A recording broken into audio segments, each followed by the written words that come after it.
Machine Stops by E.M. Forster. Part 2, The Mending Apparatus. By a vestibule, by a lift, by a tubular railway, by a platform, by a sliding door, by reversing all of the steps of her departure, did Vashti arrive at her son's room, which exactly resembled her own. She might well declare that the visit was superfluous. The buttons, the knobs, the reading desk with the book, the temperature, the atmosphere, the illumination, all were exactly the same. And if Kuno himself, flesh of her flesh, stood close beside her at last, what profit was there in that? She was too well bred to shake him by the hand. Averting her eyes, she spoke as follows. Here I am. I have had the most terrible journey and greatly retarded the development of my soul. It is not worth it, Kuno. It is not worth it. My time is too precious. The sunlight almost touched me, and I have met with the rudest people. I can only stop a few minutes. Say what you have to say, then I must return. I have been threatened with homelessness, said Kuno. She looked at him now. I have been threatened with homelessness, and I could not tell you such a thing through the machine. Homelessness means death. The victim is exposed to the air, which kills him. I have been outside since I spoke to you last. The tremendous thing has happened, and they have discovered me. But why shouldn't you go outside, she explained. It's perfectly legal, perfectly mechanical to visit the surface of the earth. I have lately been to a lecture on the sea. There is no objection to that. One simply summons a respirator and gets an egression permit. It is not the kind of thing that spiritually minded people do, and I begged you not to do it. But there is no legal objection to it. I did not get an egression permit. Then how did you get out? I found a way of my own. The phrase conveyed no meaning to her, and he had to repeat it. A way of your own, she whispered. But that would be wrong. Why? The question shocked her beyond measure. You are beginning to worship the machine, he said coldly. You think it irreligious of me to have found a way out, a way of my own. It was just what the committee thought when they threatened me with homelessness. At this she grew angry. I worship nothing, she cried. I am most advanced. I don't think you irreligious, for there is no such thing as religion left. All the fear and the superstition that existed once have been destroyed by the machine. I only meant that to find a way out of your own was, besides, there is no new way out. So it is always supposed. Except through the vomitories, for which one must have an egression permit, it is impossible to get out. The book says so. Well, the book's wrong, for I've been out on my feet. For Kuno was possessed of certain physical strength. By these days, it was a detriment to be muscular. Each infant was examined at birth, and all who promised undue strength were destroyed.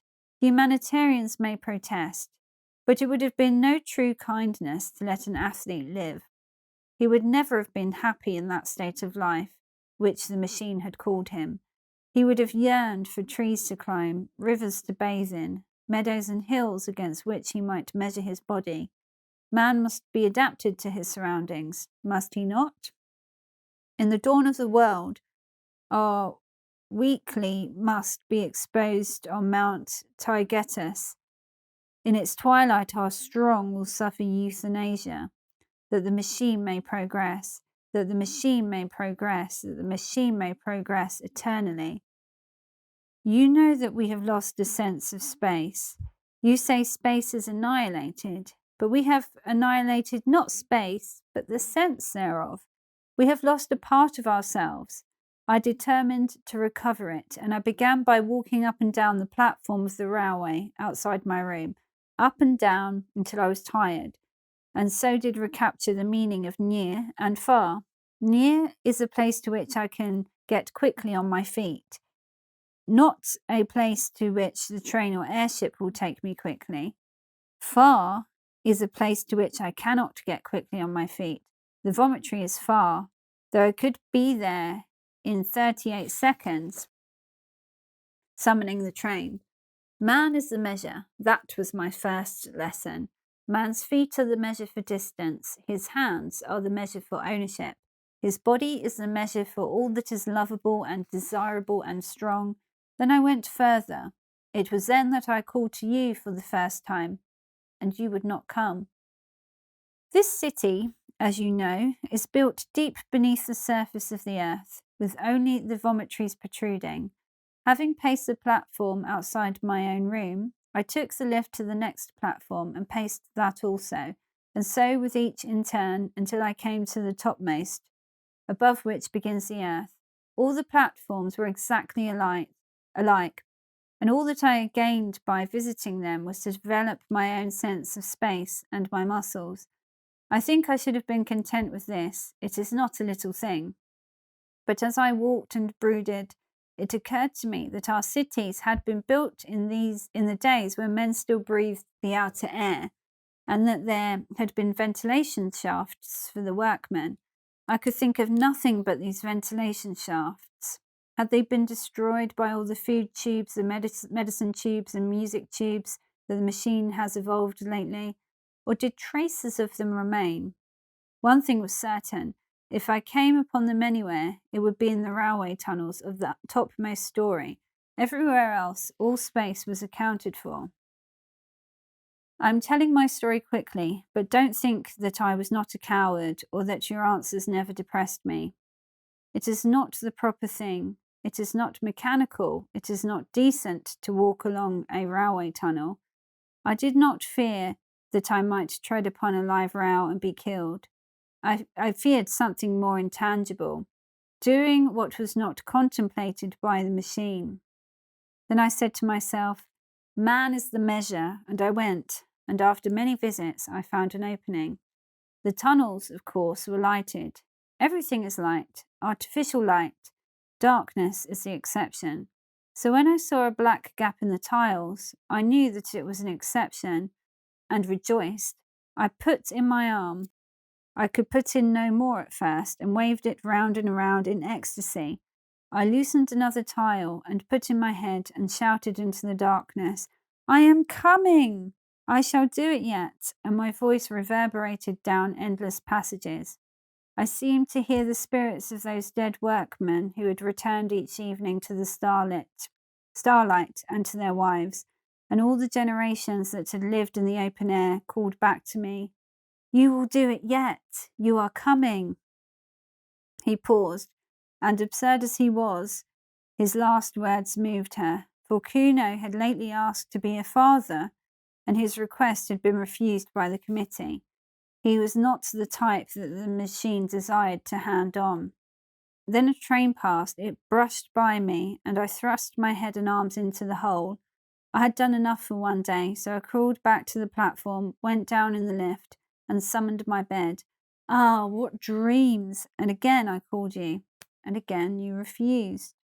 She shook her head and said, Don't talk of these terrible things. You make me miserable. You are throwing civilization away.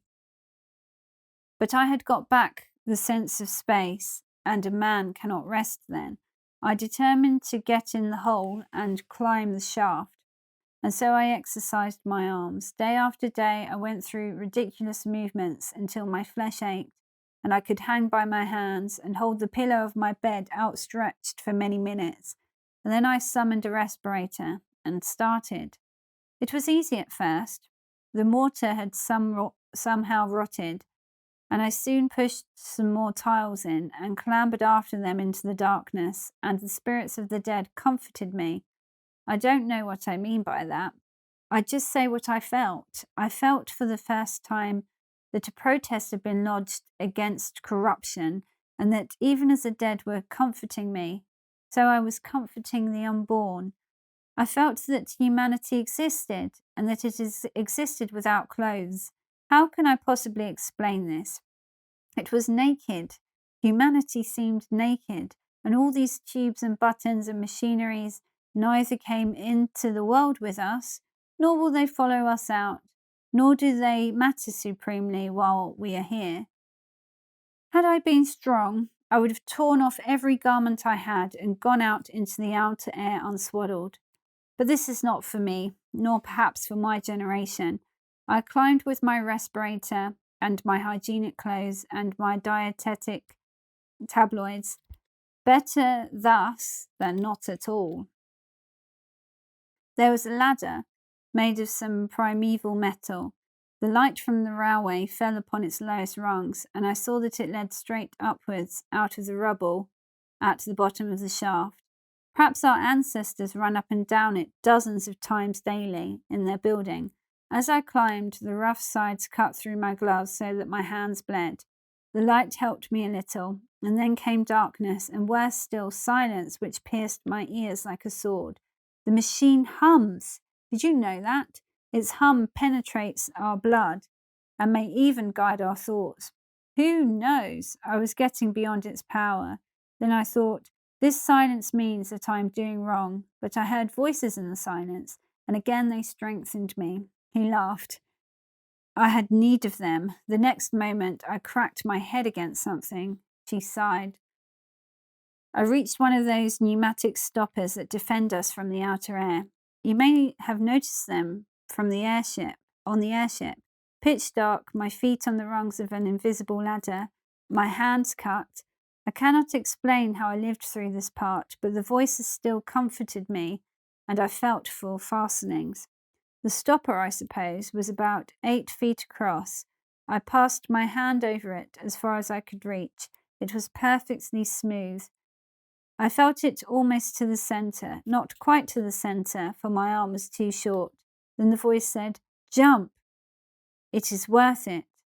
There may be a handle in the centre, and you may catch hold of it, and so come to us your own way. And if there is no handle, so that you may fall and are dashed to pieces, it is still worth it, for you will come to us your own way." So I jumped. There was a handle, and he paused. Tears gathered in his mother's eyes. She knew that he was fated. If he did not die today, he would die tomorrow. There was not room for such a person in the world. And with her pity, disgust mingled. She was ashamed at having borne such a son. She who had always been so respectable and so full of ideas. Was he really the little boy to whom she had taught the use of his stops and buttons, and to whom she had given his first lessons in the book? The very hair of that disfigured lip showed that he was reverting to some savage type. On atavism, the machine can have no mercy. There was a handle, and I did catch it. I hung, tranced over the darkness, and heard the hum of these workings as a last whisper in a dying dream. All the things I had cared about, all the people I had spoken to through tubes, appeared infinitely little. Meanwhile, the handle revolved. My weight had set something in motion. I span slowly, and then I cannot describe it. I was lying with my face to the sunshine. Blood poured from my nose and ears, and I heard a tremendous roaring. The stopper, with me clinging to it, had simply been blown out of the earth, and the air that we can make down here was escaping through the vent into the air above. It burst up like a fountain. I crawled back to it, for the upper air hurts, and, as it were, I took great sips from the edge. My respirator had flown goodness knows where. My clothes were torn. I just lay with my lips close to the hole, and I sipped until the bleeding stopped. You can imagine nothing so curious. This hollow in the grass. I will speak of it in a minute. The sun shining into it, not brilliantly, but through marbled clouds. The peace, the nonchalance, the sense of space, and brushing my cheek, the roaring fountain of our artificial air.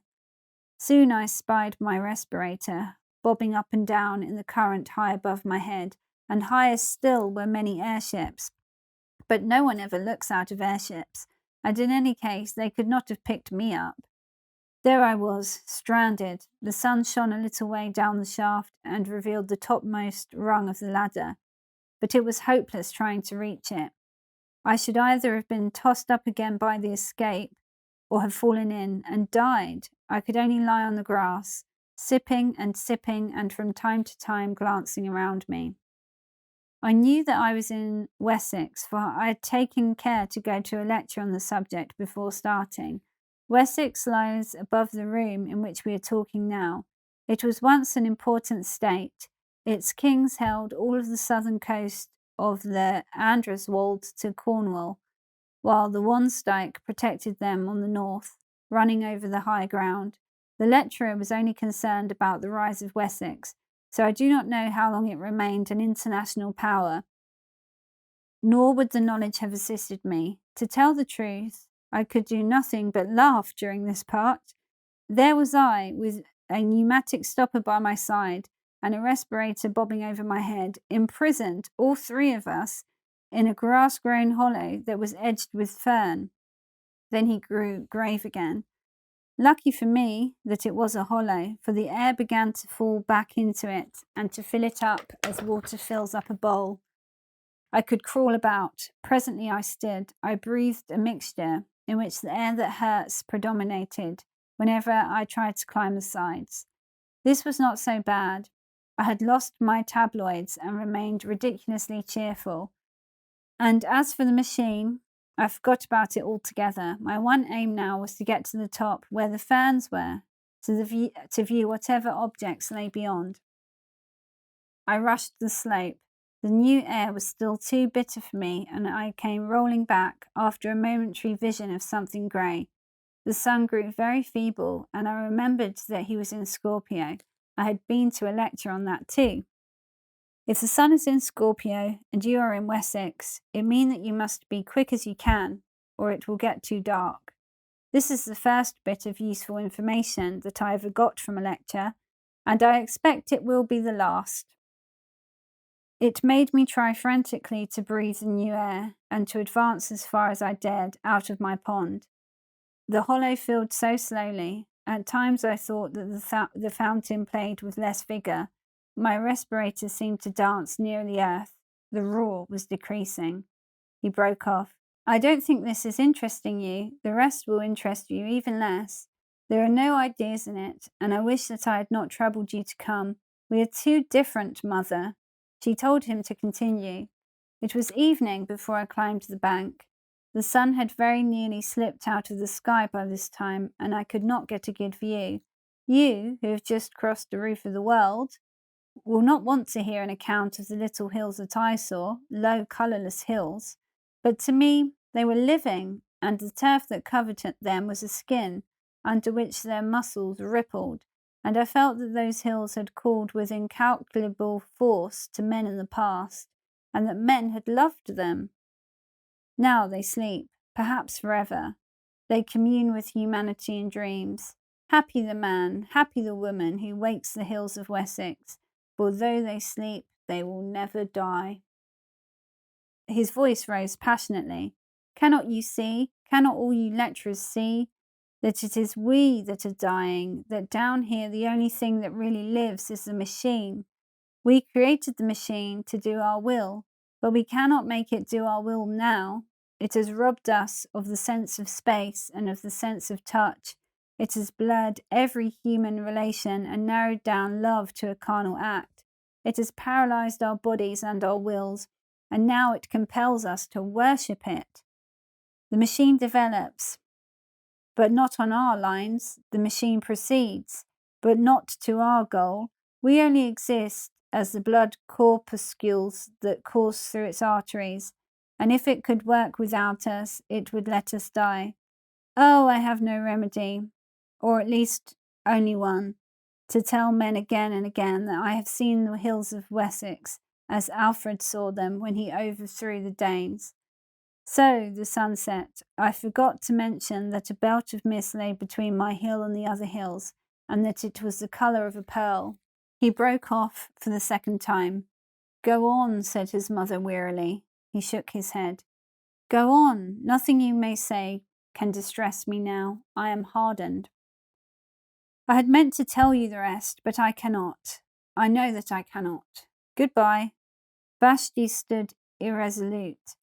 All her nerves were tingling with his blasphemies, but she was so inquisitive. This is unfair, she complained. You have called me across the world to hear your story, and hear it I will. Tell me, as briefly as possible, for this is a disastrous waste of time. Tell me how you returned to civilization. Oh, that, he said, starting. You would like to hear about civilization? Certainly. Had I got to where my respirator fell down? No, but I understand everything now. You put on your respirator and managed to walk along the surface of the earth to a vomitory, and there your conduct was reported to the Central Committee. By no means. He passed his hand over his forehead, and if dispelling some strong impression, and resuming his narrative, he warmed to it again. My respirator fell about sunset. I had mentioned that the fountain seemed feebler, had I not? Yes. About sunset, it let the respirator fall. As I said, I had entirely forgotten about the machine, and I paid no great attention at that time, being occupied with other things. I had my pool of air into which I could dip when the outer keenness became intolerable, and which would possibly remain for days, provided that no wind sprang up to disperse it. Not until it was too late did I realize that the stoppage of the escape implied. You see, the gap in the tunnel had not been mended. The mending apparatus was after me. One other warning I had, but I neglected it. The sky at night was clearer than it had been in the day, and the moon, which was about half the sky behind the sun, shone into the dell at moments quite brightly. I was in my usual place, on the boundary between the two atmospheres, when I thought I saw something dark move across the bottom of the dell and vanish into the shaft. In my folly I ran down. I bent over and listened, and I thought I heard a faint scraping noise in the depths. At this, but it was too late, I took alarm. I determined to put on my respirator and to walk right out of the dell, but my respirator had gone. I knew exactly where it had fallen, between the stopper and the aperture, and I could even feel the mark that it had made on the turf. It had gone, and I realized that something evil was at work, and I had better escape to the other air, and if I must die running towards the cloud that had been the colour of a pearl. I never started. Out of the shaft, it is too horrible. A worm, a long white worm, had crawled out of the shaft and was gliding over the moonlit grass. I screamed. I did everything that I should not have done. I stamped upon the creature instead of flying from it, and it at once curled around my ankle. Then we fought. The worm let me run all over the dell, but edged up my legs as I ran. Help! I cried. That part is too awful. It belongs to the part that you will never know. Help! I cried. Why cannot we suffer in silence? Help! I cried. Then my feet were wound together. I fell. I was dragged away from the dear ferns and the living hills, and past the great metal stopper. I can tell you this part. And I thought it might save me again if I caught hold of the handle. It was enwrapped also. Oh, the whole dell was full of the things. They were searching in all directions. They were denuding it, and the white snouts of others peeped into the hole, ready if needed. Everything that could be moved they brought. Brushwood, bundles of fern, everything, and down we all went, intertwined into hell. The last things that I saw, ere the stopper closed after us, were certain stars, and I felt that a man of my sort lived in the sky. For I did fight, I fought to the very end, and it was only my head hitting against the ladder that quieted me. I woke up in this room. The worms had vanished. I was surrounded by artificial air, artificial light, artificial peace, and my friends were calling me down the speaking tubes to know whether I'd come across any new ideas lately. Here his story ended. Discussion of it was impossible, and Vashti turned to go. It will end in homelessness, she said quietly. I wish it would, retorted Kuno. The machine has been most merciful. I prefer the mercy of God. By that superstitious phrase, do you mean that you could live in the outer air? Yes. Have you ever seen round the vomitories the bones of those who were extruded after the Great Rebellion? Yes. They were left where they perished for our education. A few crawled away, but they perished too. Who can doubt it? And so with the homeless of our own day, the surface of the earth supports life no longer. Indeed. Ferns and a little grass may survive, but all higher forms have perished. Has any airship detected them? No. Has any lecturer dealt with them? No. Then why this obstinacy? Because I have seen them, he exploded. Seen what? Because I have seen her in the twilight. Because she came to my help when I called. Because she too was entangled by the worms, and luckier than I, was killed by one of them piercing her throat. He was mad. Vashti departed, nor in the troubles that followed did she ever see his face again.